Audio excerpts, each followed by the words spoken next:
Vou só colocar aqui o gravador de voz que eu também uso, né? A igreja que eu cheguei era tudo. A tecnologia não estava à disposição. Agora é som, é vídeo, está tudo mudado. Hoje. Irmão, é água? Água? Não, água sempre teve. Isso aí não é da modernidade. Pelo menos comigo sim, sempre teve. Obrigadão. Hoje nós daremos continuidade à nossa exposição do Evangelho de Mateus. E eu vou pedir aos irmãos que abram Mateus no seu capítulo 22. Mateus 22. Nós leremos o versículo 1 até o versículo 14 hoje. Mateus 22, do 1 até o 14. Eu vou estar lendo a passagem, depois a gente ora mais uma vez e parte da exposição. De novo, Jesus lhes falou por parábolas, dizendo: o reino dos céus é semelhante a alguém que preparou uma festa de casamento para o seu filho. Enviou os seus servos a chamar os convidados para a festa, mas estes não quiseram vir. Enviou ainda outros servos, dizendo: digam aos convidados,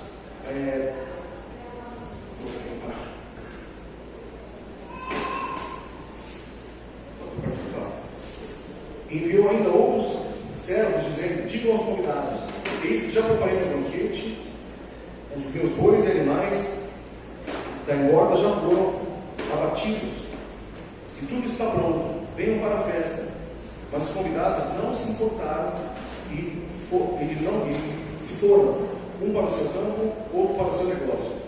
Outros, agarrando os servos, os maltrataram e mataram.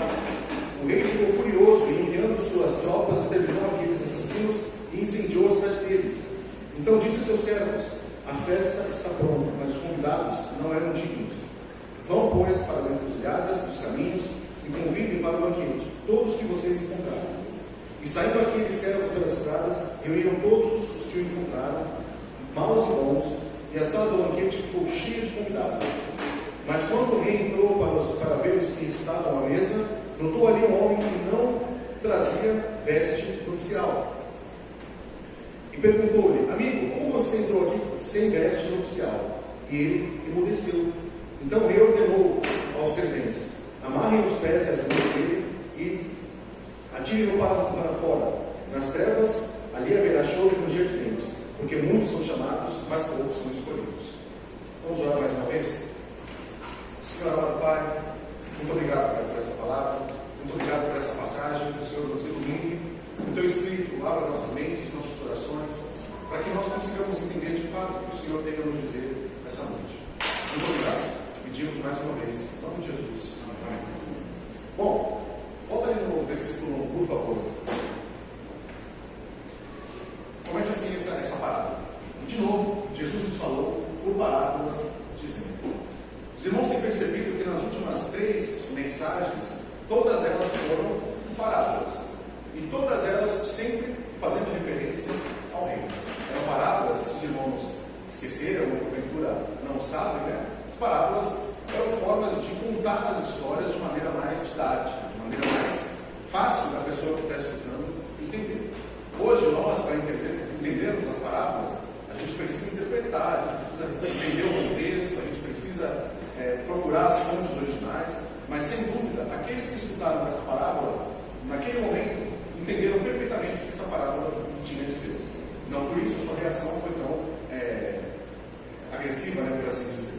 Então, nós vemos aí Jesus falando por parábolas, né? O jeito de Jesus se comunicar era esse. Apenas para a gente não perder o fio da meada, os irmãos se lembram as últimas parábolas que foram expostas aqui? Há 2 semanas atrás eu falei a respeito da parábola dos filhos, né? Onde um filho fingiu que queria agradar o pai, mas na verdade não fez, e outro que aparentemente não estava interessado, posteriormente surpreendeu o seu pai. Semana passada o pastor Vinícius contou a respeito daqueles servos que se apropriaram da terra indevidamente, chegando até a matar o filho do dono da terra, e mesmo assim, né, não podemos ver ali como Deus agiu. E nessa passagem vai falar a respeito de um casamento. Todas essas parábolas, por mais que sejam historinhas diferentes, todas elas têm uma forma de demonstrar algum aspecto do reino de Deus. Todas elas querem demonstrar para nós o que o reino de Deus é de uma forma diferente. Cada um vai focar em uma situação. Então a gente vai dar prosseguimento aqui na leitura, para a gente entender o passo a passo de como essa mensagem foi entendida por aqueles que ouviram e como essa passagem fala para nós hoje. O reino dos céus é semelhante a um rei que preparou uma festa de casamento para o seu filho. 3. Enviou os seus servos a chamar os convidados para a festa, mas estes não quiseram vir. Então, vamos pensar na escala da situação. Jesus está dizendo que o reino de Deus é como um rei que preparou um casamento ali para o seu filho. Preparou um casamento. Não sei como os irmãos estão familiarizados com isso, mas os casamentos nessa época aqui, principalmente considerando que era um rei, não era que nem hoje que o casamento dura 4, 5 horas no máximo. Os casamentos duravam semanas, uma semana, dias de festa. Então você ser convidado para um casamento, principalmente o casamento do príncipe, né, sendo filho do rei, era uma honra muito grande. Era algo muito bom para a sua reputação na sociedade. Você foi convidado para desfrutar de 7 dias de festas no casamento do filho do rei. E aí o que aconteceu com esses filhos que foram convidados? Mas estes não quiseram.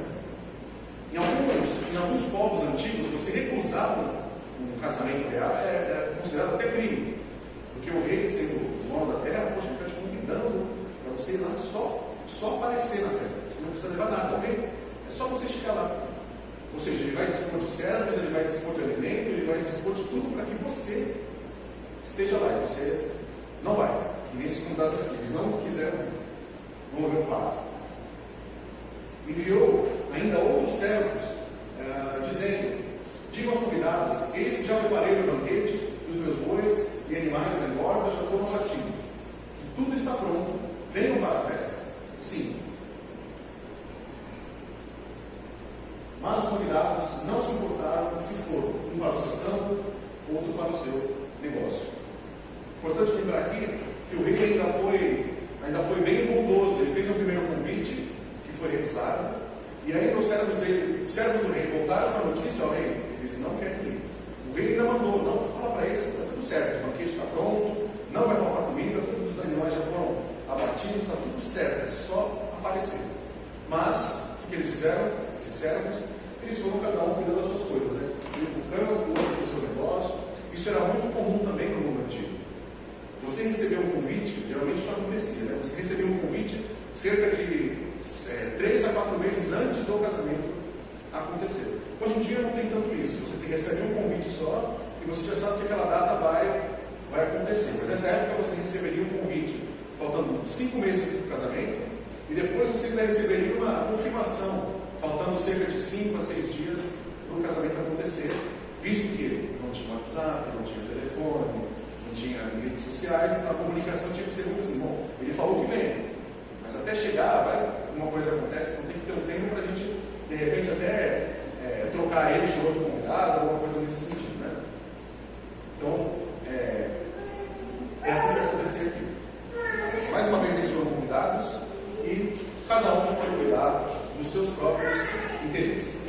Versículo 6. Outros, agarrando os servos, os mataram, os maltrataram e mataram. Então, olha o que aconteceu. Um grupo de servos desse rei foi mandar o convite para o pessoal. Esse pessoal aqui não quis, foi cada um fazendo as suas coisas. Um outro grupo de servos do rei foi falar com outro pessoal, mas esses outros convidados maltrataram e ainda mataram os servos do rei, sendo que o rei estava convidando eles para algo bom. Eles foram convidados para o casamento do filho do rei e foram maltratados e mortos. 7.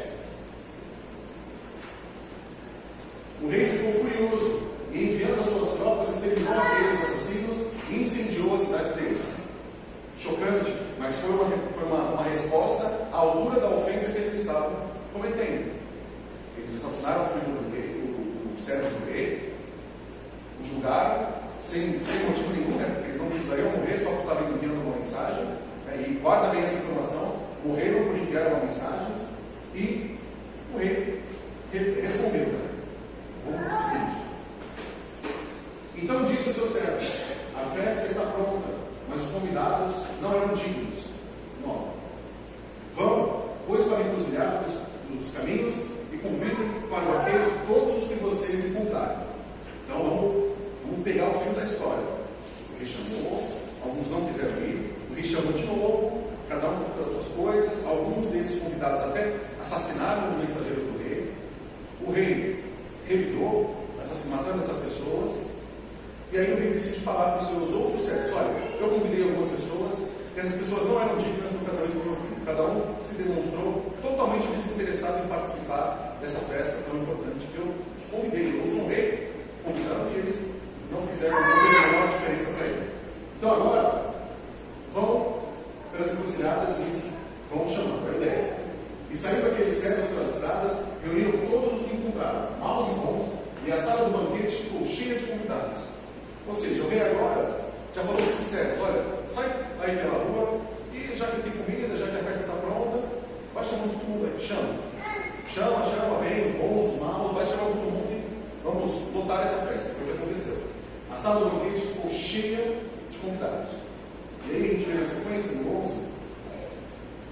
Mas, quando o rei entrou para ver os que estavam na mesa, notou ali um homem que não trazia veste nupcial. Isso aí, é importante a gente falar a respeito dessa questão da veste nupcial, porque nessas grandes festas de casamento, nesse período, você tinha que estar trajado, né? Não era terninho e gravata, nem vestido longo, né? Mas existia um traje específico para as festas de casamento. Geralmente, era um costume que o convidado,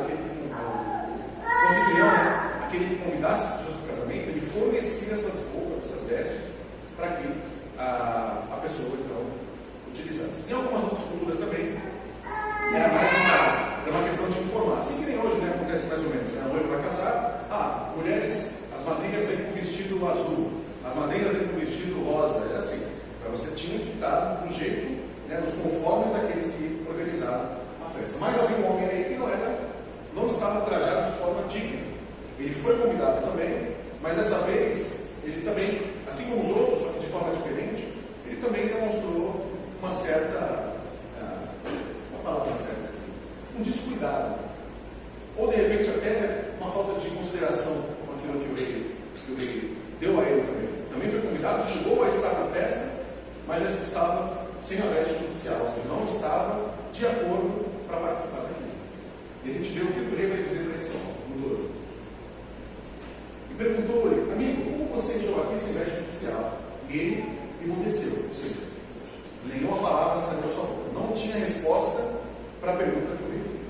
E no 13, então o rei ordenou aos serventes: amarrem os pés e as mãos dele e atirem-no para fora, nas trevas. Ali haverá choro e ranger de dentes. Porque muitos são chamados, mas poucos são escolhidos. E aí nós temos uma das passagens mais faladas da Bíblia toda, mas uma das que é mais dita de forma errada também. Dentro desse contexto, vocês percebam, para que muitas vezes a gente comete esses erros, né? A gente acaba usando passagens bíblicas, das quais a gente nem faz ideia de onde elas se encontram, ou qual é o contexto na qual elas estão inseridas. Vocês percebam que essa passagem aqui, ele fala: muitos serão chamados, mas poucos serão escolhidos. Tem uma história inteira antes disso acontecendo para que se chegue nessa conclusão. Isso aqui é a conclusão de uma história. Vocês viram toda a narrativa que foi construída, tudo que a história, o livro bíblico tem contado para a gente a respeito dessa história, para então a gente chegar no momento onde Jesus quer ensinar. O ensinamento de Jesus é esse: que muitos são chamados, mas poucos são escolhidos. E cada uma dessas pessoas, dessas figuras que são apresentadas aí, representam alguma coisa no reino de Deus. E agora a gente vai falar a respeito de como essa parábola ela mostra o reino de Deus para esses que estavam ouvindo, e como ela mostra o reino de Deus para nós aqui hoje. Quando eles falam que, quando a gente pensa em algo muito bom ao qual Deus nos chamou para fazer parte, o que vocês pensam? Qual foi a grande coisa que Deus criou? Deus organizou, assim como essa festa de casamento, e nós fomos convidados a participar, fomos chamados a participar. É o seu reino. Esse é o seu reino. A parábola começa dizendo isso. Jesus fala: o reino de Deus é como um homem que organiza um casamento. E se a gente observar na história do reino, né, como as coisas estão desenrolando, esses primeiros convidados que foram chamados e recusaram o convite, provavelmente estejam se referindo aos religiosos. Os religiosos judeus da época, do Antigo Testamento, até do Novo mesmo, esses fariseus, saduceus, talvez os mais antigos ainda, né?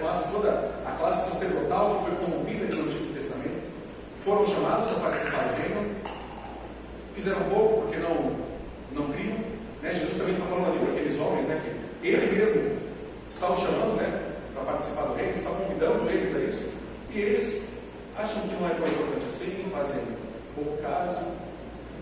Em alguns casos, como a gente vê ali, né, no segundo momento, quando há os convites e os convidados se recusam aí e até matam os outros que estão convidando, esses que são mortos, eles representam os profetas. João Batista também. Aqueles que falam em nome do rei, levam a mensagem do rei, compartilham essa bênção que é o casamento, né, que na verdade nós entendemos que é o reino, levam o reino até essas pessoas que foram chamadas para ir para o reino. Mas o que fizeram com os profetas? Mataram. O que fizeram com João Batista? Mataram também. É uma forma de Jesus mostrar que o rei chamou vocês a participar do reino, mas vocês não quiseram ir. Cada um por seus motivos, alguns por causa dos seus negócios, por causa da sua crença, outros até maltrataram os meus mensageiros, mataram os meus mensageiros. Isso causou uma reação. O que Deus fez com os judeus do Antigo Testamento? As provações, o exílio, as questões ali que eles sofreram, porque eles ouviram a mensagem, mas não os trouxe nenhuma mudança. Se vocês conhecem a história, eu sei que vocês conhecem, porque vocês são cristãos há muito tempo, o profeta Jeremias, olhando de forma humana, foi o profeta mais fracassado de todos, porque ele não conseguiu converter uma pessoa para o reino de Deus. Ele não conseguiu convencer um só judeu daquele período de que o Senhor estava cuidando deles, de que eles deveriam se arrepender dos seus caminhos. E o mais interessante é que Deus avisou para ele que seria assim. Deus disse que ia ser dessa forma. E ele sofreu, apanhou, passou por exílios também, né? Chegou a sofrer humilhações das mais degradantes possíveis, e mesmo assim ele continuou fazendo sua mensagem. Ele foi maltratado, assim como os mensageiros aqui desse reino, que levaram a mensagem aos convidados, mas esses convidados não tiveram interesse, não queriam participar disso. Talvez por não entender completamente, talvez por achar que sabiam demais, mas a gente sabe que isso é devido ao pecado mesmo, a essa falta de compreensão das coisas espirituais, de compreender que o reino estava ali na frente deles, que ao conversar com Jesus, o acesso que eles teriam ao reino estava ali, frente a frente. Então a gente vê como essas coisas elas vão se desenrolando no decorrer da vida. Toda essa passagem, ela tem como intuito demonstrar isso, que muitos são chamados e poucos são escolhidos. A gente ainda está na primeira parte disso, onde chamou primeiro esse primeiro povo, que não corresponderam. Depois nós temos uma segunda chamada, onde então o rei pede para os seus servos fazer uma chamada geral. E nessa chamada geral nós temos algumas pessoas que vêm. O texto não diz isso, se algumas pessoas deixaram de ir, mas não teria como levar o reino todo para dentro do palácio, por exemplo. Então com certeza algumas pessoas não foram também. Mas aqueles que estiveram lá, mesmo daqueles que estiveram ali, que entraram, não eram dignos de estar lá. Como aconteceu com aquele convidado que foi convidado a se retirar. E aí nós entendemos que essa segunda leva de convidados, que foram chamados nesse segundo chamamento, quando o rei decide então chamar a todos, não só ali aqueles mais nobres, né, por assim dizer, nós entendemos que essas pessoas são os gentios. E quando eu falo de gentios, eu não estou falando apenas dos gregos da época, dos não-judeus. Nós também fazemos parte dessa segunda leva. Fomos os servos que foram chamados para trazer essas pessoas, e mesmo assim essas pessoas que foram chamadas, dentro desse grupo, haviam alguns que não eram dignos. A gente vive eu vou desconstruir algumas coisas aqui antes da gente, mas a gente vive num mundo, e eu sei que vocês já ouviram muitas pregações aí disso também, onde a gente escuta muito que Deus ele quer salvar todo mundo, que Deus ele quer que todos que todos o encontrem. Essa parte até é verdadeira, mas diz que Deus quer que todos sejam, Deus vai salvar a todos, que todos, do jeito que estão, podem vir, que Deus vai os aceitar, todos entram no reino de Deus da forma que quiserem. A gente vê isso na nossa realidade. E a gente vê cada vez mais o quanto a igreja, e quando eu falo igreja no todo, não apenas aqui no nosso espaço, mas quando a igreja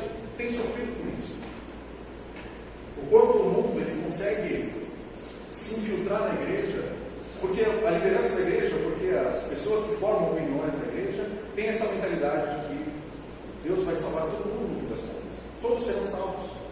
Assim como está dizendo na passagem. A passagem até diz o contrário disso. Muitos são chamados, mas poucos são escolhidos.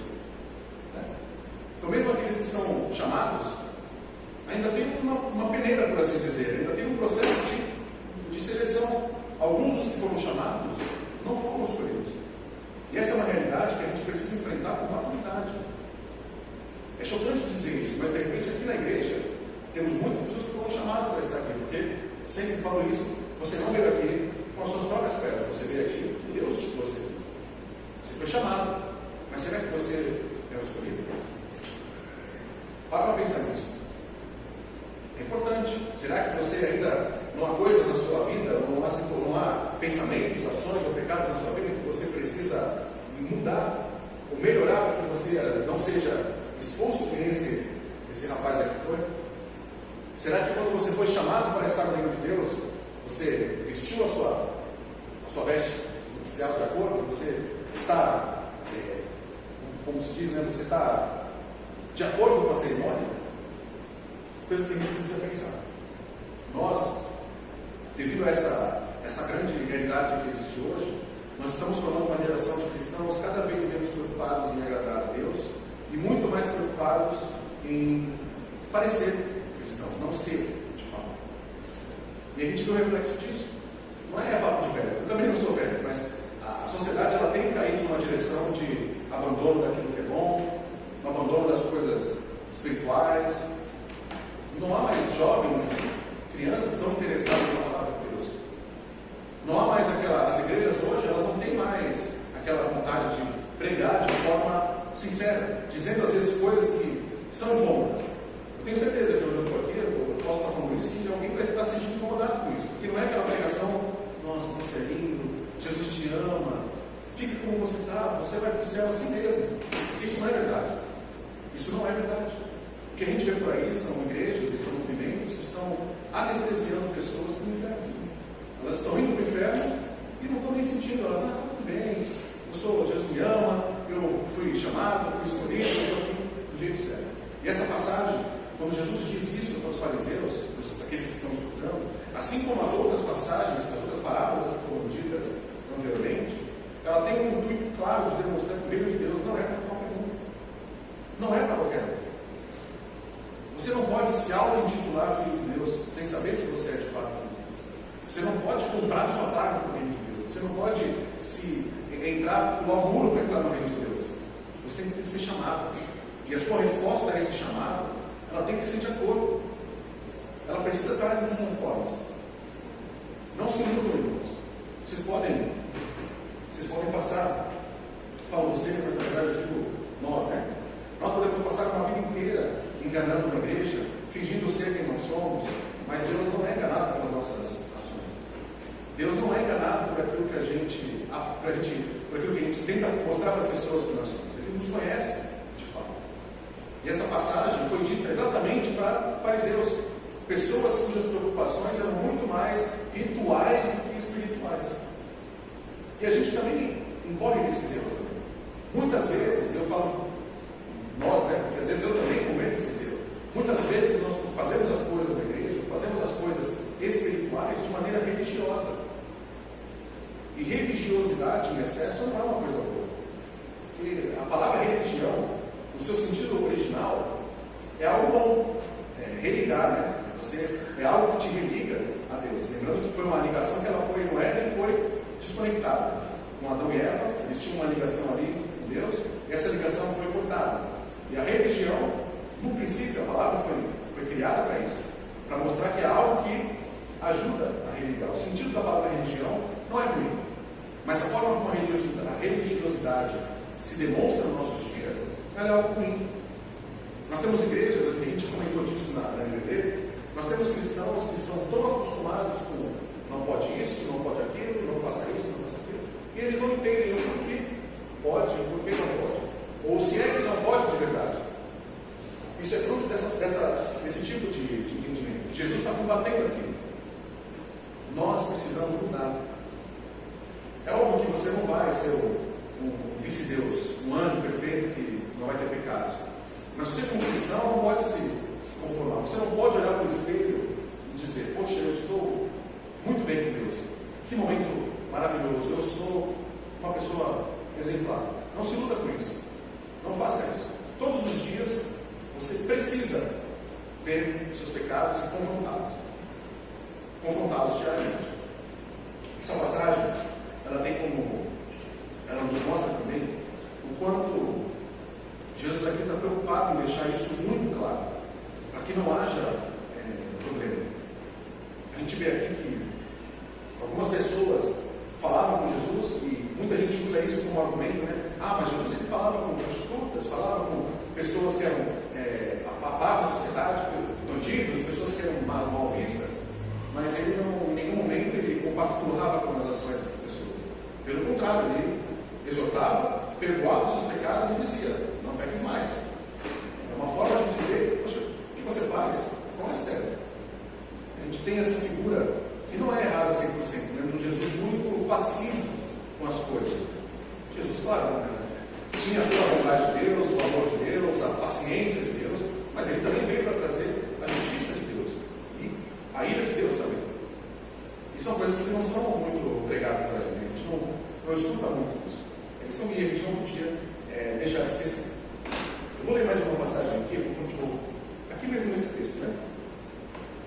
Diz assim, né? Então ele ordenou aos serventes: amarrem os pés das mãos deles e atirem-o para fora, nas trevas. Ali haverá choro e ranger de dentes. Aqui é claro o que Jesus está dizendo: que aquele que não está de acordo, ele vai ser mandado para sofrimento. E qual é o maior sofrimento que um cristão, ou até um não cristão, vai passar em sua existência? É a condenação eterna. Jesus também, de forma bem sutil aqui, deixa claro para os seus ouvintes, e também para nós aqui, que não existe meio termo. Ou você está no reino de Deus, ou você não está. E se você não está no reino de Deus, se você não serve a Deus, não tem outro mestre para você servir, só tem só os dois. Isso é muito importante para a gente pensar. Nós também temos essa questão, né, de se isso aconteceu aqui, me perdoe, mas eu me lembro de uma situação, uma moça, não sei se é aqui, mas enfim, uma moça da igreja. Eu sou tão novo, já estou tendo tantas crises de esquecer as coisas, né? Mas tinha uma igreja, eu me recordo de uma situação onde a esposa tinha uma mulher que tinha um marido que não era crente. Lembrei, não é que não, posso falar. Tinha uma mulher que tinha um marido que não era crente, mas ele vinha na igreja, mas ele estava aqui, né? Estava na igreja. Aí a gente sempre perguntava: Marcelo, não vai assistir isso, a gente perguntava: Marcelo, você é crente? Você vai se converter? Pô, cara, estou vindo, estou aqui, tá legal. Quem sabe de repente, né, vai me. E ele ficou uns 10 anos nessa vida. 10 anos indo na igreja e, não sei, com boas, sei lá, estou gostando. As palavras são boas, tem as reuniões, né, tem os homens, tem a pizzinha lá dos homens também, meus filhos que são jovens têm as programações, poxa, muito legal, mas eu não sei se eu me converti, não sei se Deus falou comigo, não sei dizer, estou aqui. E a grande verdade é que pode ser que o Marcelo seja convertido, tinha se convertido no seu coração, ele queria expressar, talvez por dureza, para parecer mais firme, ou de repente ele estivesse falando isso de verdade mesmo, porque ele estava, mas só que assim, não existe verdadeiro.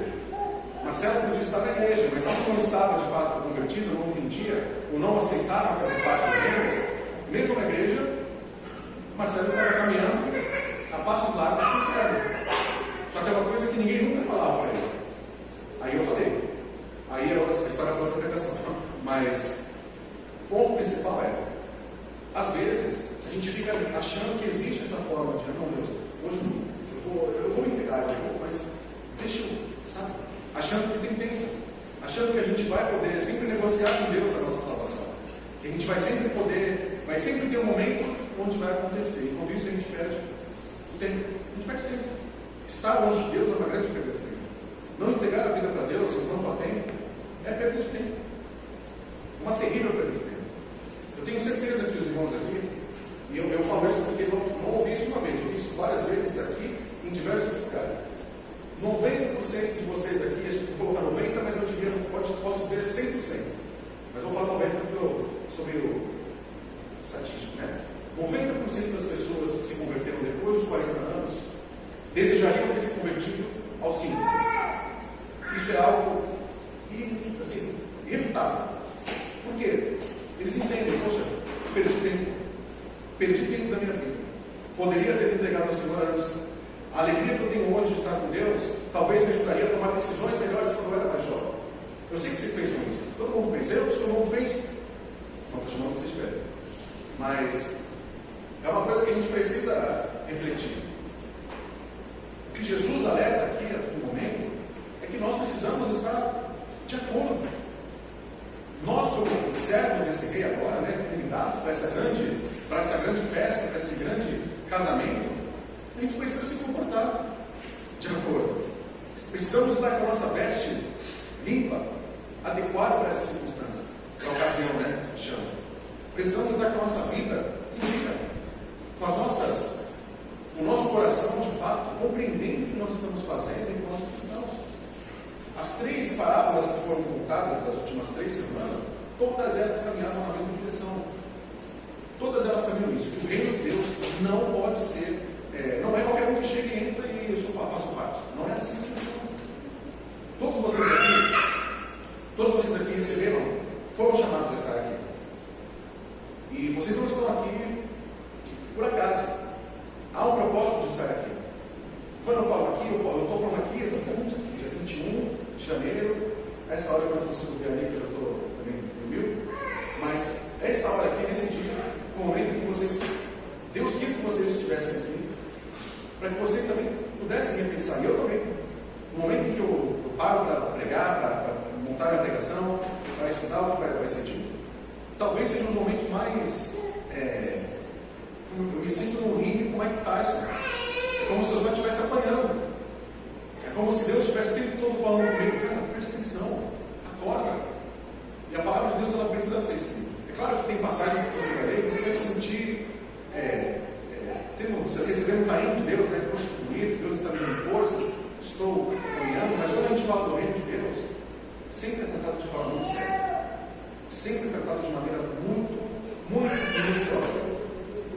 E a minha oração, aquilo que eu desejo para os irmãos aqui, e para mim, consequentemente, né, estou aqui falando com os irmãos, é que nós devemos a questão do reino de Deus muito a sério.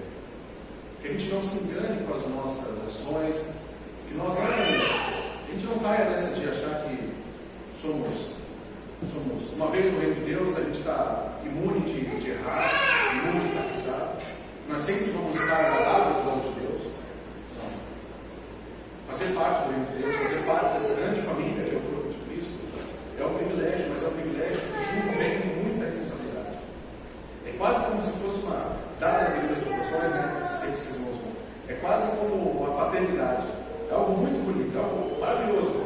Mas não é só a alegria, não é só a coisa boa. Tem um caminhão de responsabilidades junto. Estar no reino de Deus é ainda mais que isso. É uma alegria muito maior do que a paternidade, mas também são responsabilidades muito maiores do que a paternidade. E é isso que a gente não pode esquecer. Então, os irmãos se lembrem disso. Se você, estou parecendo, eu criticava tanto o meu antigo pastor porque ele falava isso, e agora eu estou falando isso também. Se você esquecer tudo que foi dito aqui, você não lembrar de nada, lembre-se de levar o reino de Deus a sério. Lembre-se que você foi convidado por um grande rei a fazer parte de um grande reino. E por isso você não pode ser mediano. Você não pode entrar com a roupinha suja no reino. Você tem que estar de acordo. Amém? Amém. Vamos orar mais uma vez. Senhor Deus, amado Pai, mais uma vez, Senhor, te damos graças por aquilo que o Senhor tem feito por nós. Te agradecemos porque em tudo o Senhor tem cuidado das nossas vidas, tem cuidado de nossas famílias, tem cuidado das pessoas que nós amamos. O Senhor continue, Pai, nos protegendo, nos guardando, nos fazendo sempre relembrar que é o Senhor que cuida de nós. E que se nós não lembrarmos do Senhor, se a gente não considerar o Senhor em nossas coisas, estaremos decepcionando o Senhor. Que a gente sempre se lembre que sem o Senhor nós nada conseguimos fazer. Te agradecemos pela passagem dessa noite, que nos faz lembrar sempre que o teu reino não é algo simples, que o teu reino não é algo onde todos podem entrar, não é algo que todos podem permanecer. Muito obrigado. O Senhor trabalhe nossos corações, nossas mentes, para que a gente nunca se esqueça de quão difícil o preço, o tão alto preço foi pago para que hoje nós pudéssemos participar desse reino. O tamanho do sacrifício que foi realizado em nome de pessoas que não mereciam esse sacrifício. Te damos graças por isso. Te agradecemos mais uma vez por essa semana que se transcorreu, por tudo aquilo que o Senhor nos protegeu, talvez de coisas que nós nem sabíamos que estávamos correndo de riscos, mas o Senhor assim nos protegeu. Te agradecemos, Pai, porque mesmo com tantas dúvidas, tantas dificuldades, tantas situações que acontecem em nossas casas, no nosso país, na nossa realidade, no mundo como um todo, o Senhor ainda assim tem cuidado de nós. O Senhor ainda assim tem nos dado forças para que nós estivéssemos aqui hoje, ouvindo a Tua palavra, conhecendo um pouco mais a respeito do Senhor, louvando o Teu nome da forma que o Senhor merece. Obrigado. Nos dê uma semana de paz, uma semana tranquila, uma semana onde nós temos sempre como prioridade glorificar o Senhor. Te agradeço, Pai, por cada um dos irmãos aqui presentes,